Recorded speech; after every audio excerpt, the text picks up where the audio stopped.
Pat, how do I pass the 100 rep kettlebell snatch test? It's a good question. I get this question a lot. And the 100 rep kettlebell snatch test in its traditional form demanded that you perform 100 kettlebell snatches, go figure, in under 5 minutes with a 24 kilogram for most men and a 16 kilogram for most women. Personally, I like the snatch test. This used to be the standard for passing the Russian kettlebell challenge. I like the snatch test because it tells me that you care about something. The snatch test is intense enough that most people probably won't be able to do it, even if they're generally strong, if they haven't actually practiced with kettlebells before. So it's a nice standard. You have to have pretty good technique, you have to have pretty good strength, you have to have pretty good conditioning. So I'm a fan of the snatch test. I think it's a reasonable standard. And I also think it's a good general fitness standard for conditioning, for grip strength, for power. So I would recommend that if you have not completed the 100 rep kettlebell snatch test, it's something that you might want to consider doing. It's a good fitness challenge. It really is. Now, the next level is the Secret Service snatch test. This one is considerably more intense. It's double. It's 200 reps in 10 minutes, same weight. I've done that as well. In fact, for my original certification when I first did the RKC years and years ago, I think I crushed it. I did the snatch test in like 3 minutes and 30 seconds, just blasted through it. And I'm going to share the training approach here with you in a minute. And then I've done the Secret Service snatch test as well. In fact, I've got an old video on my YouTube channel. So been there, done that, checked that box. But even more importantly, I've helped many other people to pass the snatch test as well, either just because they personally wanted to or because they were getting ready for a certification. So this is something I know a lot about. And I recently put up a short video where I kind of outlined a general training approach for this, and I wanted to talk about it a little bit more. I'm not going to demo it right now. You've seen me do snatches a million times. We're going to talk about programming. We're going to talk about programming and principles and why this approach works. So if you really want to pass the kettlebell snatch test, listen up. Okay? So here's the thing. First, give yourself 3 months. You know, whenever somebody comes to me and they want to get ready for the snatch test, if they want to do coaching or have me design them a program, I say, okay, make sure you have 3 months minimum. Can you do it in less than 3 months? Yes, of course. But 3 months is a good cushion of time to make sure that you're going to be really confident going into the snatch test. And whenever I would send somebody to a kettlebell cert, I always wanted them to be so confident. So confident. Why? Because then they can pay attention to the cert. So many people would go to these certifications, they'd be so nervous because they didn't know if they were going to pass. They didn't know if they were going to be able to do the snatch test, and then they'd just be so jittery all weekend, and then they wouldn't learn a lot. It was really quite a detriment. So I want, if somebody's going to pay the money to go to one of these certs, and they used to be quite expensive. I think they're still pretty expensive. I want them to have the most confidence, so that way they can just chill. And in fact, I want the snatches to like literally feel chill. Like it should be a walk in the park. It should be pretty easy by the time you get to it. But also, you're just not going to have any anxiety. You can really learn from the experience. So 3 months. Give yourself 3 months. 6 months is even better. And here's the approach. I recommend that you keep it simple, specific. 3 days a week of training. And you're going to have 3 types of specific kettlebell snatch training days. Now, this is compatible with a wide range of other kettlebell programs, but you need to have 3 days where you're practicing the snatch. You're going to have a heavy day, you're going to have a speed day, and you're going to have a volume day or technique day. Let me explain each of these and a little bit of the rationale behind them. So the heavy day is this.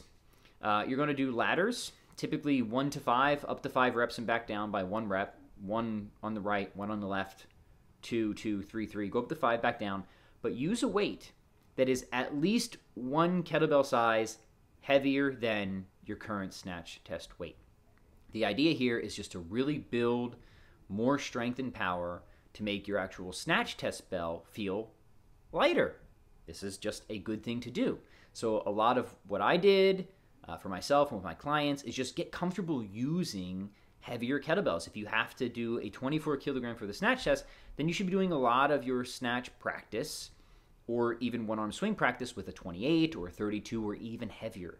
Because if you can get really comfortable with like a 32, that 24 feels like a peanut. Ladies, if you can get comfortable with the 20 or 24, the 16 feels like a peanut.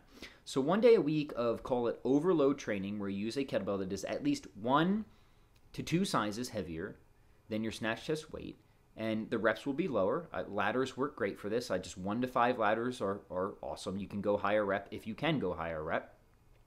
And I would even, if you were to give me more time to detail this for you, which I guess we have since we're doing a little longer form video, I would say you could even alternate every week between snatches and high pulls. Because what you can do is every other week, if you do high pulls, you can go even heavier. So like really heavy high pulls, and then it just makes the snatches feel so light. So 1 day a week, call that Monday, you're going to do heavy, lower rep snatches. 1 to 5, up to 5 and back down. Do that twice. Perfect. But it has to be heavy, and you have to use good technique. Rest as much as you need between rungs. Just make sure your technique is there. You're really just focusing on that power production. Okay. Next, call it Wednesday. This is going to be your speed day. This is all about just getting to 100 reps as quickly as you can with a lighter kettlebell. And now we're going to use a kettlebell that is 1 to 2 sizes lighter than your snatch test weight. Now, for people who aren't familiar, the traditional, scale of kettlebells was 4 kilogram increments. So when I say 1 kettlebell size heavier or lighter, I mean a 4 kilogram increase or a 4 kilogram decrease. So if you have to do 24 kilogram for your snatch test, then for the speed day, use a 20 kilogram or 16 kilogram. And the goal of this is just capacity, building your wind, and just getting used to getting 100 reps in quickly. So you grab your 16 or 20 or your 8 or 12, and you just go. Switch hands as much as you need, but what I want you to focus on is not setting the kettlebell down. That's the challenge of your speed day, is speed, but also momentum. Keep going. Control your breathing. It's about capacity, so make sure that your breathing matches the movement. This is a really good time to practice that diaphragmatic breathing match. In on the way down, out on the way up. You know the drill if you've watched my tutorials, and just get those 100 reps in. Just get used to getting those 100 reps in quickly. Okay, so that's your middle day. Call that day 2, call that Wednesday, whatever you want. I do recommend that you do not train on consecutive days. So something like a Monday, Wednesday, Friday, or a Monday, Wednesday, Saturday, something like that. Okay, your final day is just your practice and volume day. And this is where you're going to take your snatch test weight. So for most men, it's 24. I think there's weight classes now, but for most average size men, it's 24. For most average size women, it's 16 kilogram. And here I really recommend just clockwork. Every minute, on the minute, some number of reps. I think 10 reps works great. So starting out, I would recommend 10 reps on the minute, every minute for 10 minutes. If you're a math guy, that's 100 reps. So 10 reps right, rest the remainder of the minute, 10 reps left, rest the remainder of the minute. And here, again, you're just focusing on good power, precision, consistency of technique, breathing. And then what I want you to do is as you move along every week, you can start to increase the number of reps that you do every minute. So this is a good strategy. So week 1, it's 10 minutes on the minute every minute for 10 minutes. It's 100 reps. Week 2 might be the same. You don't have to rush it. And then week 3, you could go to 12. Week 4, you might bump it up to 15 or 16. But eventually where you want to get is 20. 20 reps on the minute, every minute. And ideally, that's 20 reps on one side. So I'm not talking about 10 on the right, switch, 10 on the left. That's good. That's fine. You'll pass the snatch test if you do that. But better, I think, if you can get 20 all on your right, rest the remainder of the minute, 20 all on your left. Because again, by the time you come to do the snatch test, you can switch hands more often. It's just going to feel that much easier. Make your training harder than the test. Make your training harder than the test. This is just like a phenomenal piece of life advice. Make your training harder than the test. Make your training harder than the test in everything that you do. When I get ready for a gig for music, I make my practice harder than I know the gig will be. I push the tempo more, right? I know in a live setting, the tempo is going to be pushed, so I practice at an even higher tempo than what I think it will be pushed. When I'm in the gym and I'm practicing for some sort of, test or competition, I make my training harder than the test, right? Without being stupid about it. Be realistic and approach it prudently and all that sort of thing. Okay, so that's the general structure of the program. If you use this, you're going to get awesome results. Got your heavy day, you got your speed day, and then you have your volume, just technique practice day, just getting comfortable with your snatch test weight. And you perform that on the minute. And over the weeks, as you feel it is appropriate to do so, either every week or every other week, you just start to bump the number of reps up that you do every single minute until you are at 20 reps per minute and you have your 100 reps in 5 minutes, right? And once you're there, you're gonna know that you're pretty ready to pass this thing. Okay. All right. Now, one final piece of advice, and that is concerning weak points and supplementation. So when it comes to the snatch test, people have different points of failure. Some people fail because their grip gives out. Some people fail because their lungs give out. Some people fail because they're just not strong enough. Okay?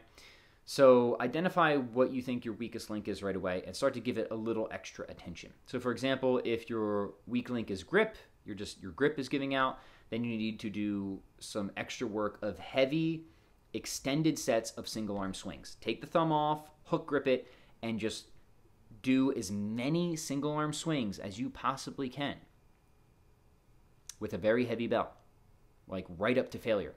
Now, extra grip work needs to be specific. Don't do the pinchers or crushers. That's a different type of grip strength. This is a mistake people make. They train grip in all sorts of different ways that's just not relevant to holding onto a kettlebell. If you want to train grip that's relevant to holding onto a kettlebell, then hold onto a damn kettlebell. Do the one-arm swings, really heavy, do some extra snatch and grip work. Really, the heavy extended one-arm swings is great. That's going to be great. Okay, so do that. If strength is your issue, then you need to be doing some heavier strength and power stuff. And the obvious candidates there include some training that features heavy double kettlebells, preferably cleans, and double snatches. If you get really strong with the heavy double cleans and snatches, again, the single kettlebell is going to float up like a little peanut. If wind is your issue, then you might want to supplement with some more complexes and metabolic conditioning as well. So I recommend, depending on what your weak link is, 1 day of supplementary training just to give a little bit of extra love to that is generally all that's needed. So there you have it, my friends. I mean, that is your simple, straightforward, but proven effective approach to crushing with confidence the 100 rep snatch test. I think it's a good challenge. I think it's a good challenge just to do. Whether or not you want to get kettlebell certified shows you care about something, shows that you've really tried to master a technique. And, in terms of function, you have to have a number of boxes checked. You have to have decent strength, decent power, decent conditioning, pretty, good grip. It's not just a decent demonstration of ability, but pursuing it is a good way to develop certain abilities. Let me know what you guys think. Do you like these advice videos, these where we sit down, we talk a bit more about training and principles and that sort of thing? If so, I'll try to throw these into the rotation a little bit more often. Please give me your comments and feedback. And if you have any questions about the snatch test or anything, any questions about training in general, comment below.